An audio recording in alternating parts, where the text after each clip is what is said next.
So yun mga idol, natapos na natin tong unit na to mga idol. Then meron pa tayong isa pa dito, no?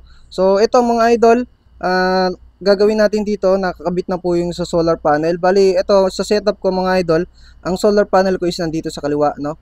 So positive, negative, no? Tapos itong pangalawang breaker, battery naman to, then positive, negative, no? So ito, ganyan ang mangyayari. Ito naka-on na siya, no? Meron na siyang charging galing sa solar panel, no? Then pa-power on natin to. Once na pinower on na natin tong inverter, magkakaroon ng signal to, pati itong wattmeter, no? So ito, testing na natin. Yan, nag-on na lahat. At ayan na rin yung wattmeter. Ngayon, pa-power on na natin yung mga appliances na kaya nito, yung kayang i-load, no, sa 1000 watts na 500 continuous. Yun. Tapos power on natin. Ito lang. Yan, yung mga kung ano lang meron tayo dito. Tapos yung mga ilaw sa USB naman. Example lang to mga idol. Yan, so power on din natin to. Yun, may ilaw na. Oh, yan, diba? Ngayon, itong extension na to is doon nyo na connect. Yun yung extension na yan. Bali may load to ng charger, tapos charger ng laptop, no? Tapos mga ilaw, electric pan pa ulit, no? So ilo-load natin dito. Ayan. So antayin natin, tingnan natin. Power, ayan, no?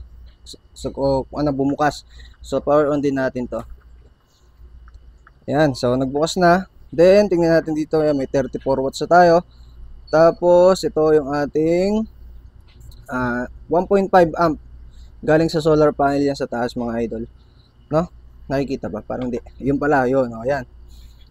So ayan, testing pa natin, magkabit pa tayo ng isa pang, ito 12 volts to, pero once na ginamit mo yung 220 nitong charger, ayan, di ba? Hawak ko yung charger niya, ay yung ano, extension, ay yung saksakan, no? So once na ginamit mo tong outlet niya, 220 na yung source niya kasi kukuha siya ng charging galing battery, no? Kasi ito may battery to.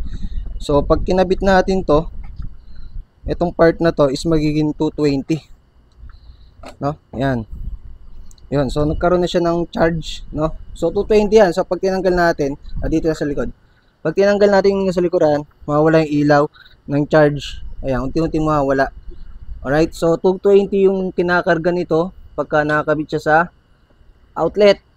Ayan. Pero 12 volts yung motor. Ayan. So meron tayong 67 watts. So ito, okay na mga idol. Take note, made to order po yung gantong setup, no? So pag made to order, pwede nyo siyang bayaran sa akin ng kalahati. Then abonohan ko yung kalahati, no? Ayan mga idol, ito pa isa, inverter na lang to. Then goods na. Yan, so may kuryente ka sa umaga, sa gabi, basta naka LiPo4 na battery ka or lead acid. Pero mas maganda kung LiPo4 mga idol kasi meron kang BMS na dali. Yan. Tapos yung pa yung LiPo4 na ganong klase.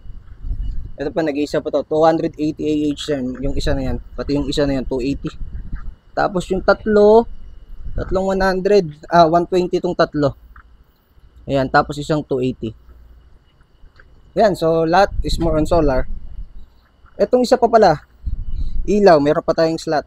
So mamatay tayo sa ilaw. Yan. Yan. Kapit natin yung ilaw. Ito po yan, yung ilaw na yan, no? Alright. Yan, 89 watts na. Yan, total of 89 watts. Pero alam ko, tataas pa yan eh. Ayan, so ayan, nag-90. Nag-90 pa siya.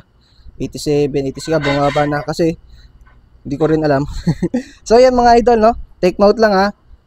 Wala pa po tong battery kasama, wala pa tong solar panel na kasama, no? Bali made to order tong gantong setup mga idol. Ayan, umiikot naman yung pan. Chinek ko yung pan ko, umiikot eh. So umiikot naman siya. Okay na okay, no? So yun lang mga idol, PM nyo na lang ako para makabil kayo ng gantong setup. Okay na to, goods na.